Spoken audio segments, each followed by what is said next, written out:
this boy meets world, boy meets What up, bro?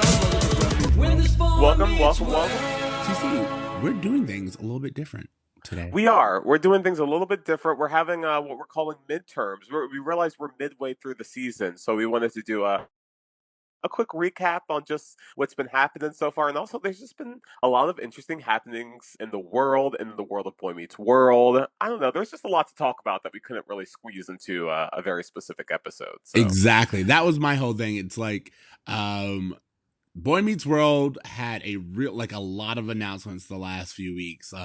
For all you Boy Meets World fans, I'm sure you saw a lot of it, so we wanted to discuss some of that. And then also, just being Black in America also has had a few updates. So 100%. It's just been like a very interesting summer, like especially doing this podcast. It's like, oh, are you a Boy Meets World fan? Do we have news for you? Oh, are you Black in America? Have we got some news for you? Or are you just a person just trying to make it through? Because we have some news for that too. Yeah, we got news for everybody. Everybody get some news. But yeah, we just figured we just have kind of an informal chat about some things. Where do you want to start? Because there's so Well, yeah, let's just do a quick recap of the season so far. I just want to get your thoughts on what you think of season 2 thus far. I think that season 2 is really, it's different from season 1.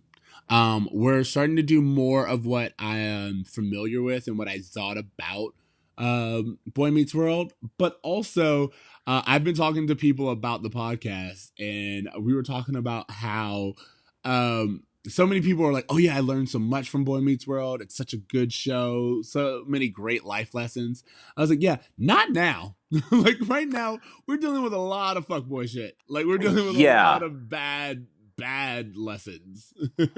It seems as though like they're getting the formula down for how to tell stories with these lessons, and it seems like the lessons that are being taught, however, are kind of a second thought. Yes, I agree. Because I will say that like the way that they've established the show in this season versus the first season, like I feel that there's a bigger world now to Corey. Like it's outside of just that sixth grade classroom that we were in all the time in the first season. Yep. He's interacting with new people, he's having new experiences, but he's learning things from these people that sometimes aren't great. And I don't know, I definitely feel like the influence of high school and trying to be like cool to other kids is making him act kind of douchey at points, him and Sean both. Great episode. There have been some fantastic episodes this season, but overall, like you said, I think I'm also surprised at how just how the lessons don't age well. Exactly. Like some of the last episode we had, that was like, wow. That episode was batshit. Like and I really don't know where we're going forward, but I was just like, wow. We're comparing women to meat, and no one's like saying like, "Hey, that's a bad thing for you to do, Corey and Sean." Corey and Sean never have "Oh, maybe we shouldn't do this." It's just "Hey, Yeah. you're my bro." Yeah, You're at the my end bro. of it, remember, it was like, yeah, oh, at least we respect each other. Yeah, you can respect another man, just not a woman. That's crazy.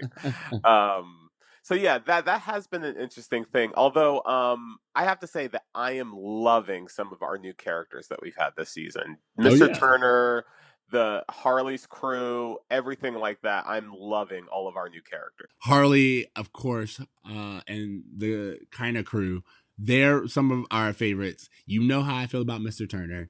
And then looking ahead, I was also like, oh yeah, we get some more fun characters. So yeah, I'm really interested to see where the season goes in terms of the world that we're building.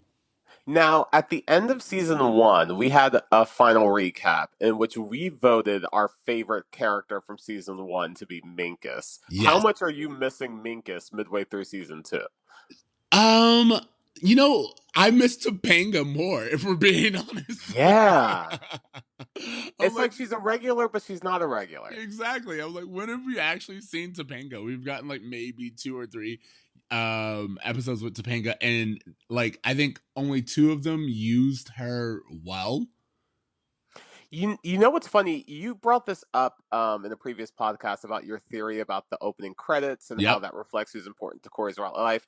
I think from a show's perspective, I think that Boy Meets World just genuinely didn't know which characters, like where they wanted to focus the show. If they wanted to focus it more on school, if they wanted to focus more on home, there was a lot of new characters being introduced.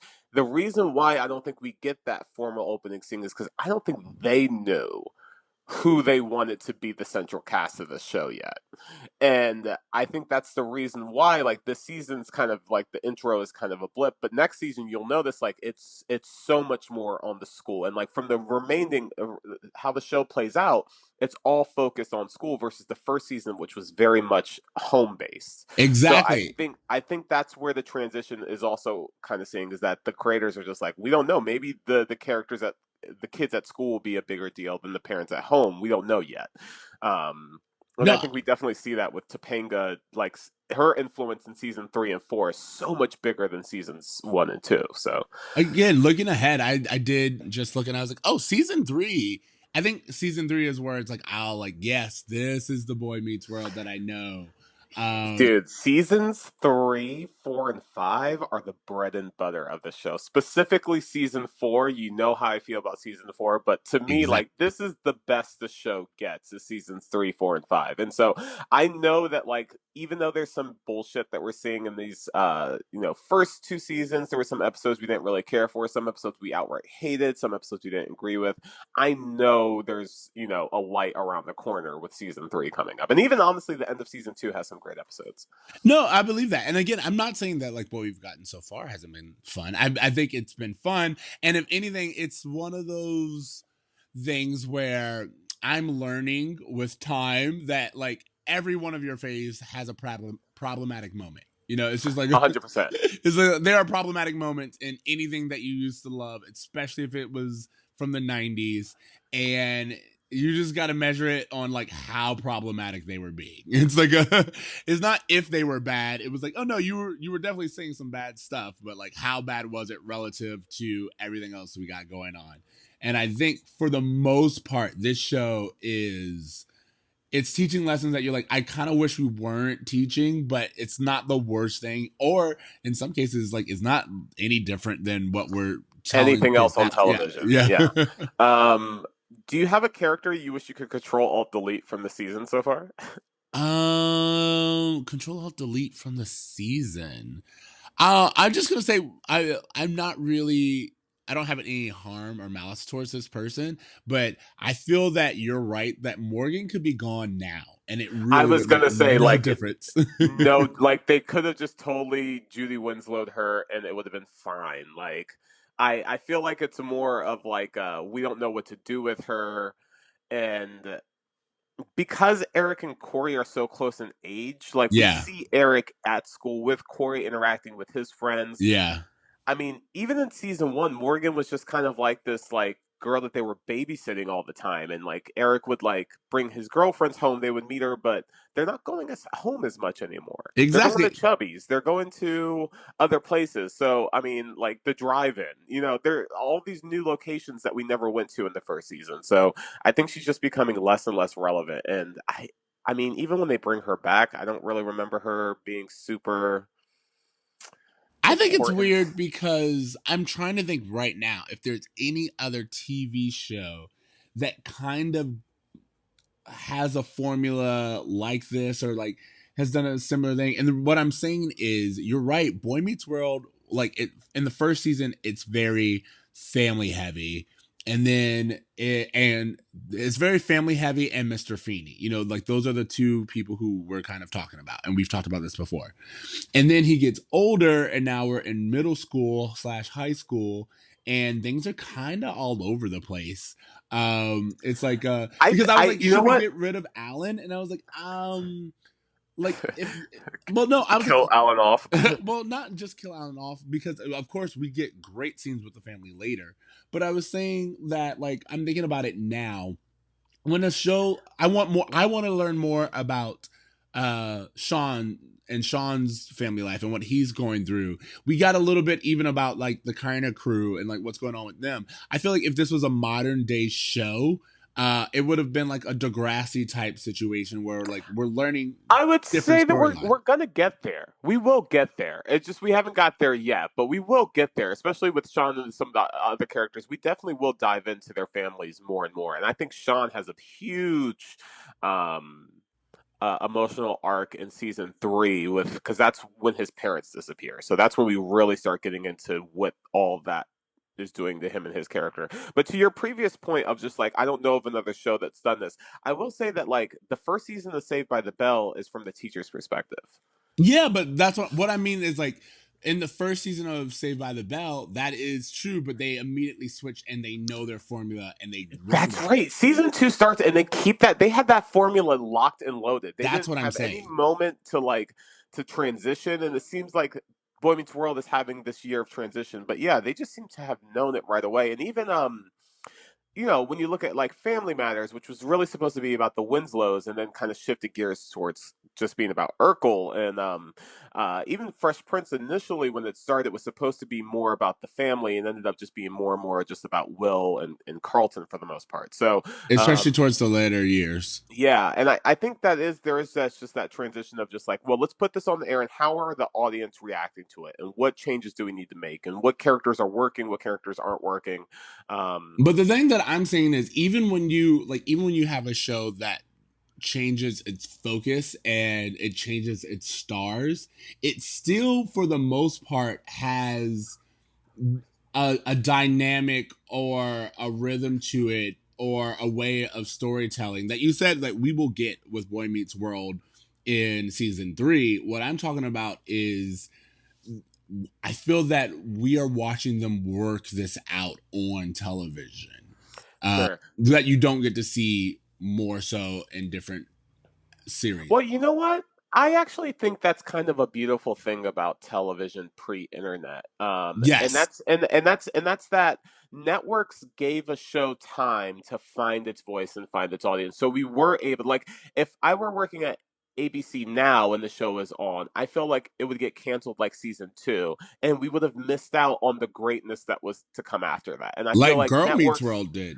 yeah, networks especially are real quick to cancel a show that doesn't immediately connect. But some of my greatest shows, like when you think about Parks and Rec, that first season was not good, and so it takes a while, I think, for some shows to really build their voice and their audience and their relationship with their audience.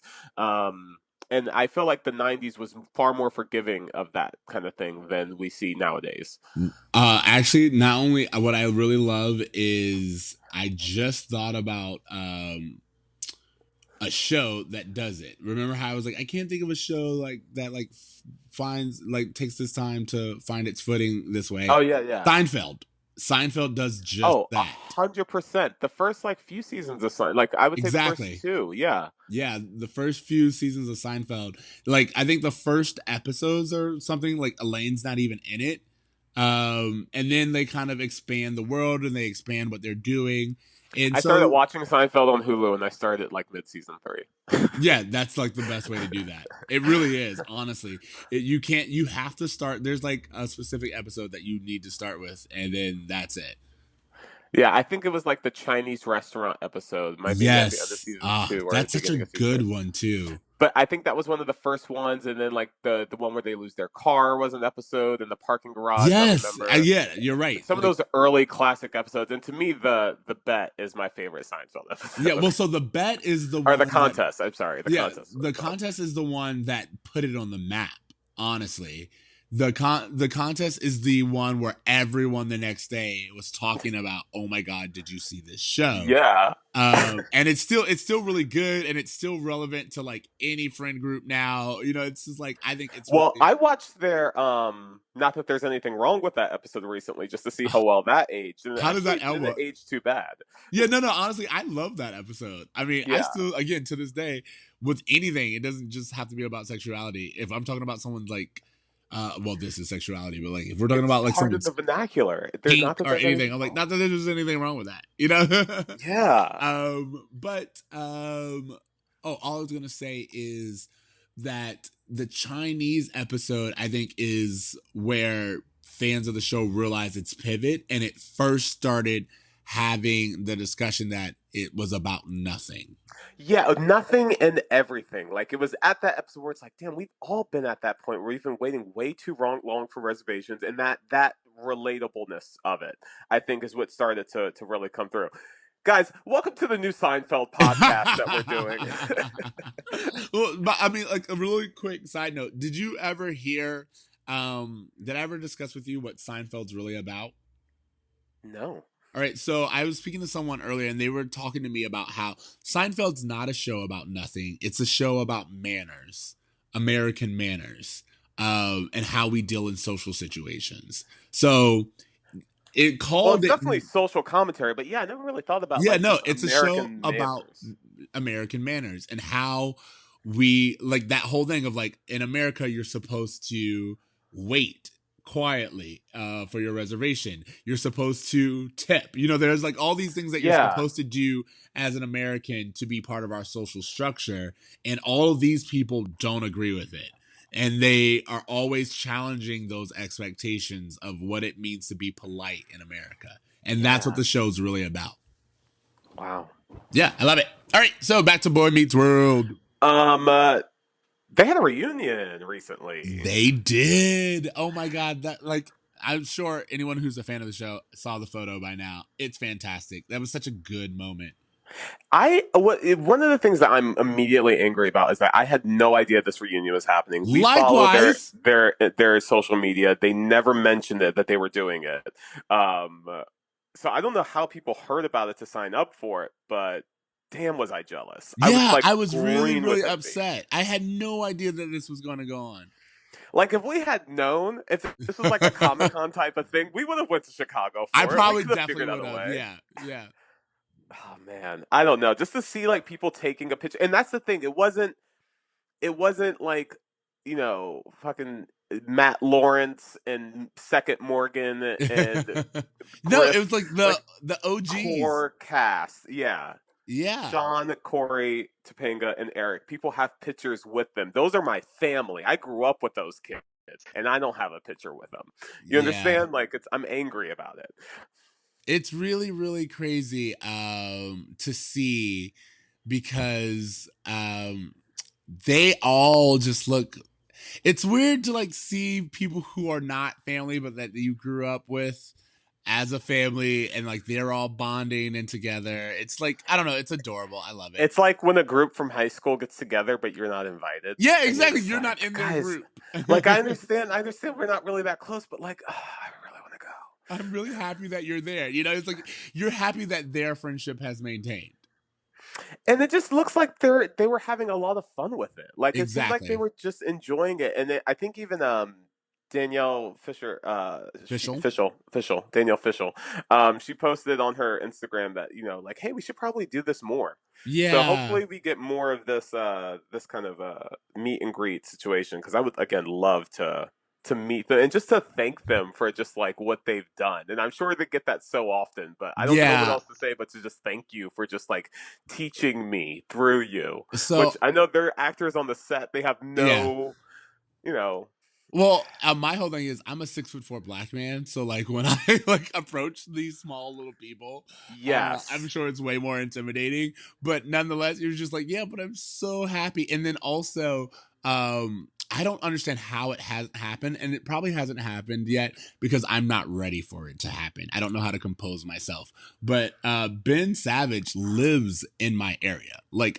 every time he checks into something on Instagram, I'm like, you're literally around the corner. We live in the same sphere, and I just don't know what I would do if I ran into you. I just don't. So and here's the thing though, is like I was actually surprised when I was looking at the hashtags of all the people that met them, yeah, that there were actually some people of color there, and I didn't think that would be the case. But I think it's actually their appeal is far more diverse than we might give them credit for, based on just who they cast in the show. dude, I'm going to tell you right now that everyone I speak to, not everyone I speak to, but like a lot of people I speak to who more and more I've been telling about the podcast, the people of color, they're all like, I loved Boy Meets World. And I honestly don't know what this show did differently that made children of color gravitate towards it before Angela got on. You know what I mean? Yeah, and I think it was just like this. It's like, hey, we're gonna tell stories from kids' perspectives, but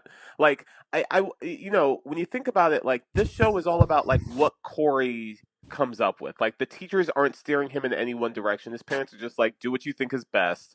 Like he's the agency and the decisions are made solely by the children. And I don't know that there's another show that gave kids that much power and decision making to make their choices and to learn from their choices. And I think that's something that honesty and that taking kids' problems seriously was something that we related to because this was before we had Dawson's Creek. This was before we had like eighth grade. This is before we had like those like mature dissections of youth. I Yeah. think all we had up to this point was like John Hughes and Wonder Years. So I think it was just nice just to have something that felt genuine to our growing up experience. That I think it kind of transcended race. And the scene, I mean, obviously we're two black people doing this podcast, so we can agree with that. And I think it's more common than we might realize. Yeah, okay. So maybe that's it. I don't know. I honestly don't have an answer, and maybe we can ask Guys, some if you people. know, write us in. Yeah, absolutely. For those of you who also checked in about the Boy Meets World reunion, BuzzFeed had this article about the inconsistencies from Boy Meets World that the cast themselves discussed, and it brings up one of our favorite topics, which I really, really enjoyed. First of all, like while they were doing this Q&A at the Wizard World Chicago Comic Con, which is where the reunion happened, they Why the brought. hell did it happen in Chicago? I Is don't Ben from know. Chicago? I think Ben's from Chicago. It's been from Chicago. I thought honestly, it looks like I don't know. By the way, if you do know, please let us know because we did no research on this other than to complain that we weren't there. But yeah, I think the Savages in general are from Chicago, like Oh, Ben that's and a good Fred. point. But also, it looks like Will Friedle had like his own booth or something there. Well, Will Friedle's done so many geeky, Comic Con kind of stuff that That's what I'm he's saying. able to Like, do I that. don't know Yeah. if it was like Ben was like, "Oh, I'm going home and I'll be there, and let's see if we can make this happen," or if like Will Friedle was going to be there anyway. And Well, Will Friedle was, I think, there with Chrissy Carlson Romano, right? For Kim Possible. oh yeah, man, there's just so much good stuff going on. Oh man. All right. Anyways, yeah, they did the inconsistencies. Yeah, but they did the inconsistencies, and it started off with someone reminding the cast about the discussion that Will and Danielle had about whether or not the Matthews yard that we always see is on the side of their house or is it the back of their house. And like it's like no one can really agree on the architecture or the floor plan of the Matthews house. And I thought it was a really good conversation because I never thought of it until like just now. But we've kind of even brought it up. Like I remember when grandma came and she like we heard her honk from like and then she entered through the back door. You're like, wait, where'd you park? What's going on here? Okay, so I've actually been thinking about this question in a lot of detail, Oh. and I have come to the a conclusion that we are seeing the side of their house. That Feeney lives next to them. That the driveway that they're looking at is at the front of the house, and they're looking towards the road, and that's where the driveway is. And then behind them is the garage with the basketball court that we see later on. All right. I mean that pretty much That's my opinion. that's Will Friedle's opinion as well. But it's crazy because it's always called the backyard or it's always seen as the backyard. Especially like Feeney living like it's just weird, you know, like that the who spends that much time on the side of their house, even Feeney, you know what I mean? Yeah. So You know what? It is one of those things that I don't think we'll ever get a straight answer because even the cast can't agree with it. Especially like they brought up a few other things as well. well, they brought up the fact that like you know you have the two Morgans. Danielle Fishel brings up the fact that she had four fathers and three moms, and that their names Different kept names. changing. Yeah. Yeah. And I'm glad that they noticed it too. That it wasn't just us. And I wonder if it's one of those things that they noticed in the moment, or if it's one of those things that like in retrospect they realize. Because I would imagine that like your character, like Topanga, like Danielle played Topanga for years, so she Yeah. knew what her parents' names were. So that day on when they were doing the read through, did she not chime in and be like, "Hey, that's not what my parents' names are"? I feel like it's all in retrospect because I feel that you and I talk very sorry, we talk a lot about how um we've grown nostalgic way more than we were like originally in the 90s. And I feel that what happened was as we've grown, like as fandom has grown, like we've paid way more attention to details than like in the 90s when like you would just get a script and you would read it. You know what I mean? I guess so. I just feel like as an actor, like I would know my character's history, I would know my character's family, and like just one day at a table read, just to be like, hey, that wasn't the name they had last time, or didn't I have a sister? Like just one of those things to just kind of throw out to the writing room, just to be like, hey guys, did you ever have any thoughts on what happened to the sister? Or I mean, I, because like no, they bring up the fact that Nebula was there and then disappeared. and that Uh, Sean had siblings that Yeah, disappeared. they literally there's in the quote it's like I had this is Ryder Strong who plays Sean. It was like I had sisters that disappeared, I had one brother who disappeared, and then Matt Lawrence was like another brother. So like when Matthew Lawrence shows up, they just kept casting brothers and sisters like willy-nilly. Yeah, and I think the goal eventually with that was to kind of flesh those characters out to have families of their own. I just don't think it ever really caught on. Um but I mean obviously Matt Lawrence stuck around for a while, so I think maybe it was just a timing thing. Like we had to meet Sean and understand Sean first before we could kind of move on to siblings. Yeah, no, I mean, I think in reality, I just think that in the 90s, they weren't as meticulous because this was all pre Arrested Development, where like continuity became a huge thing. Like, you couldn't say something in one episode that didn't add up later because we are now a generation that is used to jokes that build upon Yeah. themselves and we pay attention. So, like, if you say they live if like we're the generation where it's like, well, we know we found out where the Simpsons lived because they said that they were looking out the window during this time of day and they saw the moon, and you can only see the moon at 7 p.m. from this angle. So you know what I mean? Like Yeah. that's who we are. I And think a lot of it has to do with binge culture as well. Like when yeah, you're binging a show, you're picking up on things, you're staying with stories. In the 90s, there was no there wasn't even this thought of, hey, we're going to put this on DVD one day. It was, I'm going to air this and then it's going to run in syndication out of order. So I exactly. think that was kind of the thought of just like, well, whatever works for this episode because it's going Exactly. to run in They would be like, syndication who anyway. cares? And now you're right with binge culture. If you say that Topanga likes oranges, and then in 4 episodes, Topanga goes, I can't, I'm allergic to oranges. We're like, whoa, whoa, whoa. We will pause. Yeah. And Which then I go on mean, a we've 20 done minute several rant. times on the show. Yeah, exactly. Well, yeah, wish I could have been there. Wish I could have asked them. If you were there, what question would you ask them? Like, if you Uh, were in that public forum and you could ask them one Honestly, question. this is why I'm like I don't know what I would do if I ran into Ben Savage because I don't know if I would have asked any like I'm like right now you're asking me what I would do. I just need time because like I was like it's like especially like seeing Ben Savage and Ryder Strong or Daniel Fishel or Will Friedle at any point in time separately. I would be overwhelmed. So to have all four of them be in the exact same spot and then being like, "Oh, you can ask them a question." I would gush for like the longest time and then like apologize.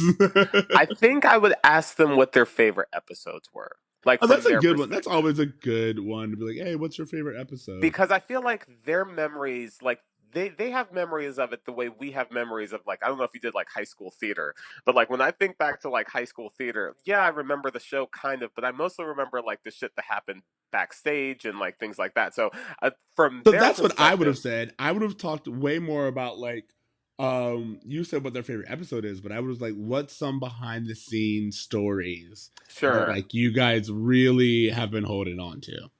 Yeah, that would be a good one too, just to figure that out. Just man, I wish I could just be a fly on the wall while the show is going on the entire time. Yeah, exactly. I Um, mean, it's I think that they did honestly, and I think I would also ask them.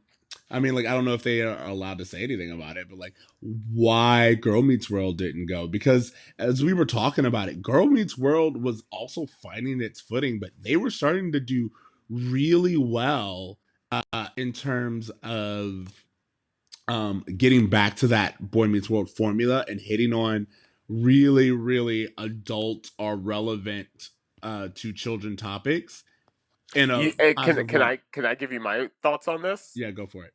It's the audience. When you put it on Disney Channel, it's a different audience. When you have like the audience that Modern Family is marketing towards is completely different than the audience that Girl Meets World was marketing towards, but they should have been marketing towards the same family audience. Put And it put that's it on Freeform.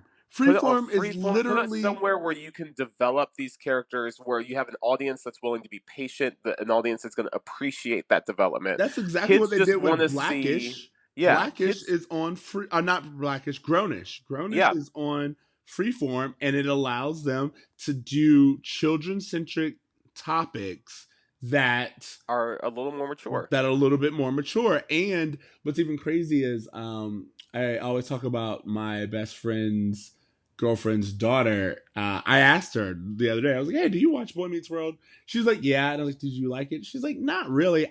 She goes, I liked the spinoff way more. And she's 14. So like Sure, she liked it. It was relevant to her. yeah. And I think that they were really on to something, and I just feel like it was canceled too early. But I mean, and I also maybe I could be wrong with this. I felt like, and again, I've only seen a few episodes of Girl Meets World, and I don't want to speculate, yeah, but it's a vibe that I got was that the chemistry between the cast on the new show with the kids wasn't as strong as the chemistry in the original show, and that was just a vibe I got. I would That say like that was the case maybe with like the love interest, but like the friend thing, they had the friend thing down. Like there's two sets of friends that will actually really did seem to work, and their Minkus stayed with them when they went to high high school. school. And like they even kind of did something with that. But again, it made sense. And I thought like I don't know, I feel like the chemistry was there. And I even feel like they brought Danielle like the Corey and Topanga characters in properly when they needed to. Yeah. Um and they were doing like some kind of weird stuff with like Sean, and you get kind of like what happens with Did Sean. Sean get married? Sean did get married. Weird. But so I mean, like, we're kind of getting all over the place, and it is what it is. But like, yeah, so Sean gets married in the spinoff Girl Meets World, but that is one where I'm like, okay, they did seem to like shoehorn that in. Like they like knew they only had a limited amount of time. They're like, we want to make sure we tell this story and conclude it. And it wasn't that it didn't make sense; it's just that it was definitely rushed for time. So. Yeah. Hmm. Oh well. But we did get to see Angela again, and that was awesome. Yeah, see, I always thought, I guess I always kind of wanted them to end up together. And Uh, I Sean and felt, Angela. yeah, and I felt like if they were going to do that, if they were going to bring them back, that's what I would want to see. Like, I don't really care Actually, about Sean meeting I this new person. I mean I know that you're. I'm not saying that you're wrong in the sense that like Sean and this new person does it, but the way that they do Angela's return is, by the way, spoilers ahead because I'm just gonna say it. But the way that they do Angela's return is really good. It's very realistic. She comes back in their life and she's married now, and she's just like, no, Sean was really important to me. And she kind of gives insight into who Sean was and why he was important to her, but also why they didn't work out. And it helps Sean grow. It's one of those things where an ex comes back into your life and you're not necessarily going to get back with them because you're not who you were, but they do Sure. have insight into who you were then, and how it may affect you now. And I thought that was a mature way to deal with it in this kid's show. Yeah. Yeah. Hmm. Too bad. Yeah, c'est la vie.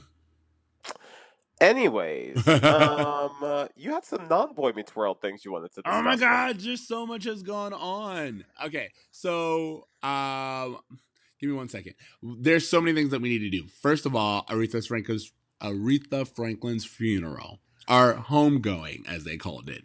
Did you hear about that? Okay, so I I have to say I've been kind of detached. I've been picking up on things here and there. I saw um the performance that Jennifer Hudson gave of, was it Amazing Grace? Yeah, But I didn't hear it. Like, I know there was like some drama that I didn't really hear there was a about. bunch of drama. All right, so first of all, there was the fact that the guy who gave the eulogy literally went on like for 45 minutes, made it about everything else besides Aretha Franklin. He make it about. He basically turned into like black people don't really care for themselves and that's why we're not doing better.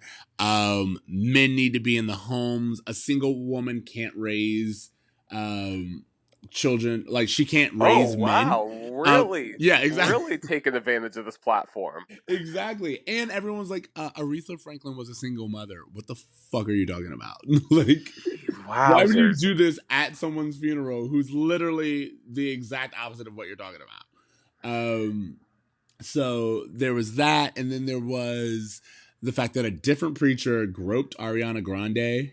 I'm sorry, that's not funny at all. It's not But funny. like, Absolutely it's not terrible. funny at all. But the fact that like a preacher would do that at an Aretha Franklin funeral, Jesus, like, is Well, it's there being televised. is there any kind of like self-awareness at all with these men? Like, that's what makes me chuckle, is just the severe lack of self-awareness. Like, are you kidding me, bruh? Yeah, men are men and men. And it's terrible. And I'm really, what I like more than anything, or what's interesting is they show that clip very often. And you can see her look at him like, what the fuck are you doing right now? But she's also like, I'm not going to make a scene because this is a funeral and this isn't about me right now. But it's really funny because at the exact same time that he's literally groping her, he's also insulting her. Like he says, like, "Oh, my daughter was like Ariana Grande is coming," and I was like, "What's that? Like, order at Starbucks or something?" And it's like he's insulting her and groping her, and she's just like has this look of confusion on her face, but also I need to be dignified, and it's really uncomfortable to watch, but it's also like what we were talking about earlier. It's amazing in the sense of like women having to be proper while men are blatantly being inappropriate. Because it would be rude. Like, Yeah, at that point, like, it's on them to be like, do I want to be as rude as this person to make this into a exactly. thing? How can you Versus, imagine how crazy that is? I mean, like that's I do know wild. that there's plenty of times like as black men where we have to do the same thing where it's like okay, you were clearly just inappropriate and or racist right now and I have to bite the bullet because me responding would be inappropriate, and I would be the target or the victim going forward. But If I were at a funeral and someone that came up to me and just full on grabbed my dick and like insulted me at the same time, I I you know what? I don't know what I would do. You know what? Now that I put myself in that scenario, now that I've painted that picture, I truly don't know what I would honestly, do. I can tell you would do exactly what Terry Crews did, which is that, like, again, as a black person and as a black man, and you're right, this was like a great segue. I just want to talk about Terry Crews and his whole thing real quick because you know about that whole story, right? You know what happened? Yeah, yeah, yeah. And so, what people don't understand, as someone who is this tall, black, and gay, I've actually had the exact same thing happen to me where, like, someone will touch me who I'm like, wait a minute. Like, your mind is just confused about what's going on. I think people really underestimate shock Yeah. because what people assume that they would do is like, you saw it coming, you understand what it was inappropriate. And, it's just like, oh, you have the freedom and the agency. But what people forget is sometimes these things will happen in a situation where your mind just can't compute that someone would be so bold as to do so. And so Yeah. it takes your mind a few seconds to literally put everything in line. You're And like, then at that point you have like decision making comes in. exactly. Well, not only that, but like at that point in time, sometimes it just takes a moment. You're like, oh wait, so did someone just grab me inappropriately? Did that really happen? Did it happen in public where other people can see it? Did it happen in public to me? Did it Yeah. happen in public to me where other people can see it, where I can't really do anything? And then, all of the social things kind of flood in. And by that time, a few seconds have gone by, and your reaction, no matter how it would just be in delay. Like, it would look weird because it's so much time has passed since the actual incident has happened. So you Yeah. like literally may have to chase this person down to react. You know what I mean? Just the way And so, people like, treat as people. someone who's seen that happen, I just think about the fact that this woman got insulted and groped on national television in front of everyone, and again, like her mind just had to be like, "Are you kidding me right now?" Like, you're just literally trying to rationalize what's going on. Yeah. And it's almost like, the kind of person who would do that is the kind of person who would know that this would be so much of a shock that you wouldn't be able to give a That's reaction. another thing. I know for a fact that a lot of people who do that, they do it because it's kind of like a what are you going to do? Are Yeah. you going to be the person who calls me out in a room full of people? Are you Yeah. going Are to you do going to anything? make this inappropriate? Are Yeah, you going to be the one who makes this weird and turns it into a thing? I'm because not even, I'm not going to do this in a situation where you would be able to react even positively to it. I'm going to do it in a exactly, situation where you can't react at all to it. exactly. Ugh. They do it in a way that it's like in order for your response, no matter how, like your response, anything other than to let it slide, would make you look like the weird one because they did it in a way that was just such a sleight of hand. You know what I mean? So Yeah. it's just like no one else saw it happen. And because, as we've talked about numerous times, in America, it has to be so blatant and direct for Americans to be like, oh, yeah, he definitely had it coming. Sure. Sure. But if they didn't see it with like footage and an announcement, they're just like, "Are you blowing this out of proportion?" Um, and she's not having a great week. Yeah, that now we can talk about Mac Miller, but keep going.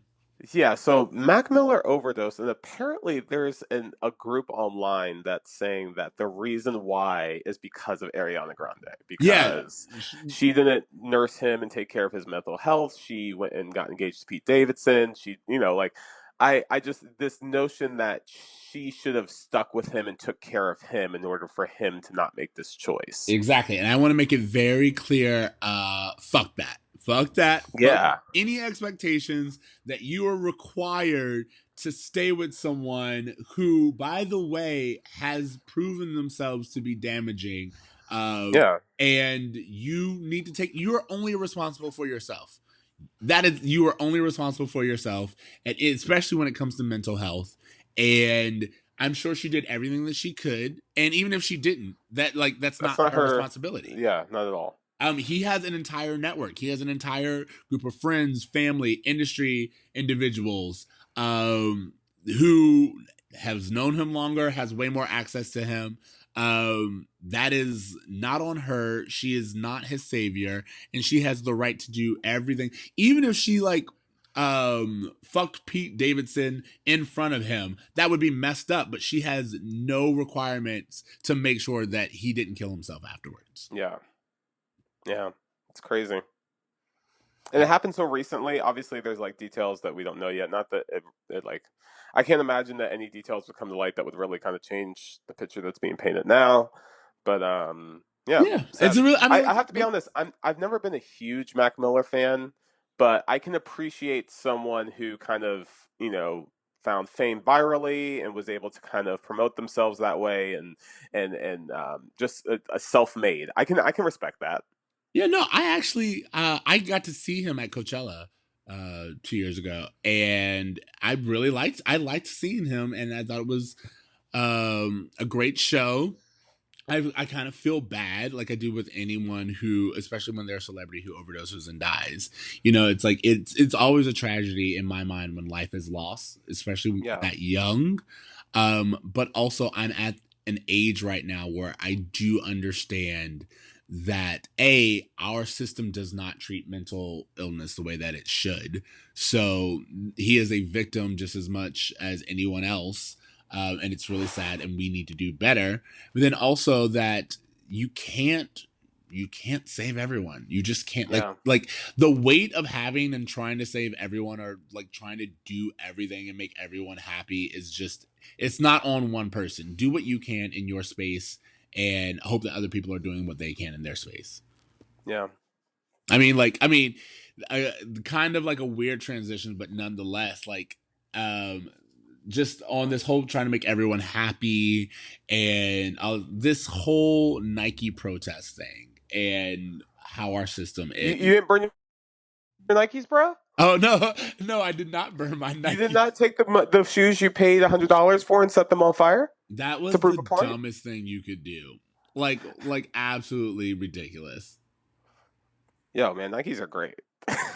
Well, I'm not gonna Like, lie. I'm not just gonna as lie. a shoe, Nikes are great. Like, why are you fronting? I'm an Adidas person. Like, I'm looking right now at all my shoes. I have more Adidas than I do Nike. Anything. Really? Okay. Yeah, I'm just like they feel better to me. I mean, I'm I not- have the classic shell tops. Obviously, I go old school. yeah. And I'm not gonna lie. Like, I've looked at Nike's come out with a lot of really great shoes. But like, to me, the idea of protesting Nike, like, everyone brings out, there's just so many things going on where it's just like, all right, so you're going to protest Nike now, but when we all found out about their sweatshop labor, that was cool.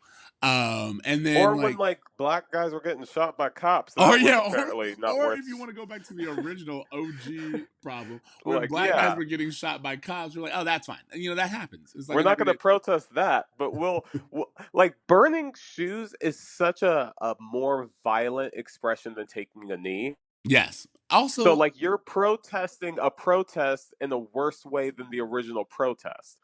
Also, I do have to say that, or two things that happened. One, I don't know if you watch Seth Meyers, but he has a correspondent named Amber Riley. Oh yeah. I really loved it. What she did, she kind of like flipped the script on them. She was like, white people who are burning your Nikes, now's not the time. You're doing it wrong. You're protesting incorrectly. If you want to do that, the internet's not a place to be, you know, and just kind of use the whole argument that they used against Colin Kaepernick. And then also, someone else pointed out, and I love this, they were like, Colin Kaepernick has not taken a knee publicly at the NFL in the last 2 years. He's only been fighting social injustice. It seemed to me like there was just a lot of white boy fuckery happening. White boy fuckery, I like it. No, I mean, like, honestly, that's pretty much what we're dealing with here. It's the amount of racism in everything that we're dealing with is just so much. I mean, like, you have the don't monkey this up situation. Don't monkey this up, bruh. That was, like, seriously, here's the thing. I kid you not. I don't know if you saw the whole clip, but I was telling someone. When I watched the whole clip, because I like to watch things in context, when I watched the clip, the guy said he's so articulate. And from that moment on, I was like, oh, I know where we're going with this. He's so well spoken. Yeah. He speaks so well. He's so well spoken. The moment he said that, I was like, oh, we're getting nothing but fuckery going forward. And then he was How like, else would he speak? yeah, exactly. And then he said, don't monkey this up. And I was like, I got both angry and sad, and like, it was just so many emotions. Yo, Because whatever, it's man. just like, oh, I'm you guys in Florida really right don't now. care. I know Yeah. that's real life. I'm not even surprised by it anymore. Yeah, you are in Florida right now. Like, I'm not surprised by it at all. But, which, by the way, okay, so kind of a detour, but pretty much exactly what we're talking about, especially with Florida.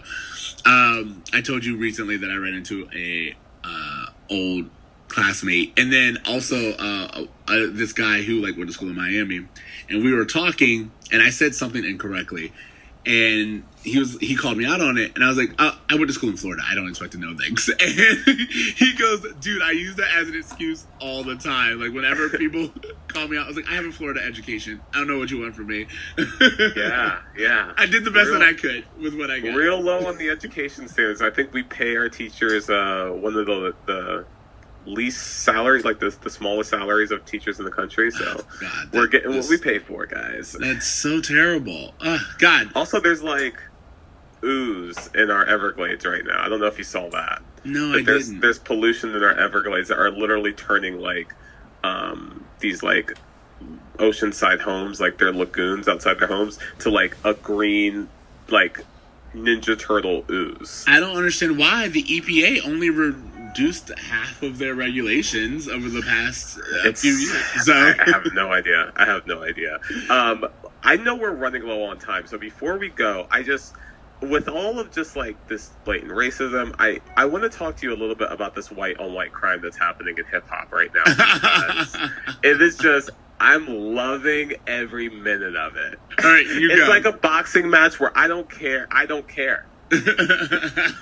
You're just happy to see it happen? I'm just happy to see a fight. Keep going. Tell me more.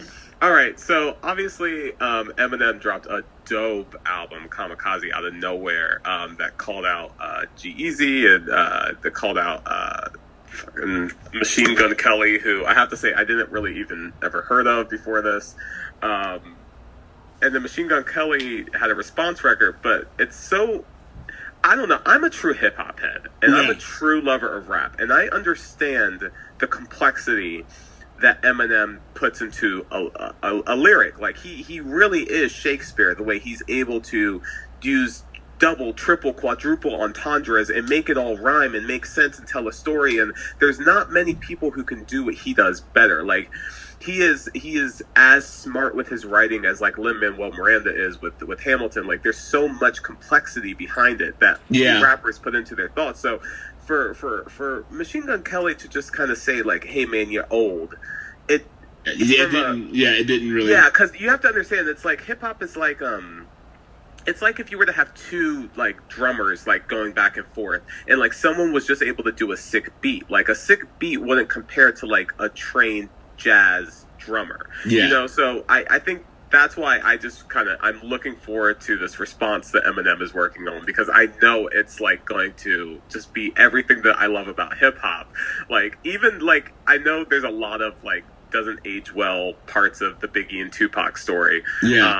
But their rap beefs, I mean, Hit 'Em Up, I don't know if you're familiar with the song. It's one of the greatest rap beef songs of all time. No Vaseline by Ice Cube. Like, this is what hip hop was built on. And it's interesting when you have like MGK just being like, "Hey man, don't be a bully," when Eminem's like, "No, that's not really what it's about. It's about just calling out skill, and what is skill, and who's the dopest on the mic." Like, that's what hip hop's always been. And I don't know. I hip hop can be other things than who is the baddest of them all, but that is true to the root of it. No, I'm with you. Actually, if I'm not mistaken, early on, like, didn't like MCs and showdowns, wasn't it like all like that's what rap battles were? That's all they were. They were like, "Yo, my DJ's the best. My DJ's the best. Yo, I'm an MC and I'm the best. No, I'm the best." Exactly. Like, everyone was just kind of challenging each other. I mean, like, and don't get me wrong, Biggie and Tupac clearly took it to a more violent state than it had been before. But it's like, it's always been about calling someone out and you proving your worth on lyrically. You know, like, that's what rap battle really is. It's just like, all right, you saying all this other stuff and I can call you out and I can say everything I can about you, but what really matters is how you deliver. Not even necessarily what we're talking about. It's like, how do you deliver what you're talking about? And we've had a lot of those lately. It's kind of like there was a video that a song that Justin Bieber put out on his Christmas album a few years ago with Boyz II Men. That is not where I thought this was going at all, but continue. But it's like when you hear Boyz II Men sing and then you hear Justin Bieber sing and you're like, "Oh, okay, so that's what good singing is, and that's what extraordinary singing is." Yeah. that's what hip hop is kind of doing right now, and that's what I think Eminem's trying to prove. He's not trying to say that new hip hop is all bad. He even says like, "Hey, Lil Yachty, there's nothing wrong with it. It's just not for me." But he is saying that there is a level of skill and talent that's being, pushed aside that we need to hang on to. And yes, we can experiment with new sounds, but let's not, lose what's artistic about this art form. You know who's above all of it? Childish Gambino. Dude, that feels like summer. Like, he's just walking past it, man. Yes, he's all that's the the whole drama thing I happening was around him. confused on. Everyone was talking about, they're like, notice that what he's basically saying is everything's going on, all this is happening, good and bad, but I'm not part of it. Like, I'm on some other shit. Yeah, I'm in the same neighborhood. I'm part of the community. I'm part of this world, but Yeah. I'm not interacting, and I'm not going along with a lot of what other people are doing. I love that video from beginning to end. Oh, it's really, really good. And that was just like another thing that I want. Childish Gambino has been knocking it out of the park. Dude, this dude, I just can't wait for him to create. Yeah. I've been such a stan of his since since Community and since his first record came out. And I saw him on his very first tour that he did, and I've just been a huge fan of his for so long that whenever I see him just escalating his art form and getting more and more recognition, I'm just rooting for him the entire way, because that's Black excellence. What I really like is I saw a video the other day that I really enjoyed, which talked about how Childish Gambino is the perfect example of our generation's ability to be a jack of all trades. Yes, I think I saw something similar to that too. Like the previous generations, they were all you have to pick something that you're going to do, and you will stick a job with you're going to be at forever, and work at the same company forever, and that's just not how the world works anymore. So you really can be whatever you want to be at any point in time in your life. And our generation, we're not oh, this person's a baker. This person's usually a baker and a social media influencer and a mom and we all have a dozen titles. Exactly. Yeah. But it's so funny because so often people want you to do just the one thing. As they'll say, there's this whole phrase of I don't know, it's jack of all trades, master of none, or something like that. I can't think of it. And they're that's not true anymore. You can literally, now you can become great at more than one thing. Yo, two of the best horror movies I saw in the last few years were made by comedians. So, that's a very good point. So, you really can't be anything nowadays. What was the other? I know Get Out is one. What's the other one? John Krasinski. What was it? Oh, yeah. Don't say speak or something like that. Whatever it was. So a silent place. Good. A silent place. Silent, yeah. Speaking of which, I just saw Searching. Searching? I'm not familiar. Searching, it's oh my god, dude, you gotta watch it. It's actually pretty good. I'm not gonna say it's fantastic, but it's pretty good. And it's a good thriller, and it has a good twist, and you really do go on the ride. It's with John Cho. Is that how you say his name, John Cho? Oh, yeah. He's the first Asian American actor to play a lead in a horror or a thriller or something like this. Really? And it's really good. Yo, I'm loving it. Did you see Crazy Rich Asians? I haven't seen it yet, but I'm going to. And I don't know if you saw my post the other day, but I had this conversation about how representation, you're just seeing more and more of it. And I'm loving that. We talked about a lot of heavy stuff earlier in this, and we even talked about Boy Meets World and how great it is. But to see all this good television that has representation in it it's just such a great moment, because you see all of these minorities bond over the fact that they're seeing themselves. Yeah. I saw, which you should really check out, To All the Boys I've Loved Before. And oh yeah, I've seen the ads for it. Dude, it's a rom-com, but it's a rom-com with an Asian American female lead. I'm not really sure what nationality the boy is, but or ethnicity, but It's a really good movie, and it's a classic rom-com. And as we've always known, nothing's really different. The story's still the same. It's just like, oh, that person happens to be a person of color, which lets you know that, like, yeah, we have the same stories, we have the same wants, needs, and all this other stuff. So yeah, it's You know really, what's funny? really good. If you ever get some chance on Instagram to explore the Crazy Rich Asians hashtag, people in Shanghai are living it up right now. Like, there is a whole like culture in China that I'm just completely unfamiliar with that looks a lot like Vegas than it does anything I've seen in what I've interpreted of what I thought China was in my head. So I think it's just a great big world out there, and it's exposing me and a bunch of other people to different parts of societies that we just didn't realize were up and Are popping you like saying that the Bras are meeting the world? Thing right now? Bam, guys, we did it. Full cycle. Thanks for listening, guys. We're done. That's a wrap. That's a wrap for the podcast. Okay. So, honestly, that just feels like a good place to close. You have Sure, yeah. anything else? Yeah. No, I mean, I know we were just kind of bullshitting this week, but we just had some things we wanted to talk about and review, but we're going to be back next week. I have actually seen the episode, and I'm excited to talk to you about it. I have not seen the episode yet, so you get no reaction from me. But that's fair. That said, I am excited to keep going on this journey. I want to do a special shout out to everyone who has been talking to me about the podcast. A lot of people have been like, oh, I checked it out. I really like it. I listen to you at work and all this other stuff. So thank you to the friends who've been doing that. I also want to call out the people. We've been getting a lot of interaction on our Instagram and on Twitter, so keep doing that. I really, really appreciate it. And finally, we also had a couple of shout outs that we made have been shouted out back at us, and that's just a fantastic feeling. Like, I mentioned the Bechtel cast and I tagged them, and then they favorited our tweet and then retweeted it, and I was like, oh my god, I'm so fancy. I mean, I'm super pumped for the rest of the season. I'm super pumped to continue on the journey of Boy Meets World along with you, and let's hopefully get some more mature storytelling this next half of the season. Yeah, right. Let's hope for it. Okay, so to kind of close this out, thank you guys for listening to Boy Meets World. Remember, you can find us on Spotify, iTunes, Stitcher. Make sure you leave us a rating. We really appreciate that. Keep reaching out to us on the social media platforms at Bruh Meets World, or email us at bruhmeetsworld@gmail.com. You can find me on Twitter at Extra Ceej. That's XTRACEEJ.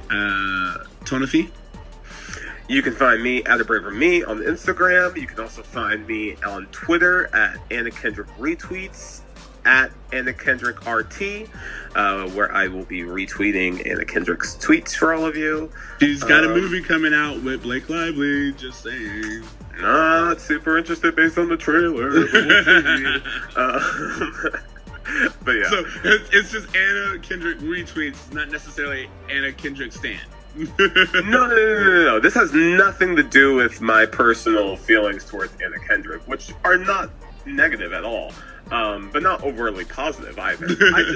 I just thought it would be funny about a year and a half ago, and I haven't stopped doing it. All right, you know what? Keep doing you. And you know what else I want you to keep doing? What's that, Ceej? I want you to remember to dream, try. I can do that. And do some good, bruh. Yo, damn Skippy, bruh. Damn Skippy. Later, bros. Later, bruh.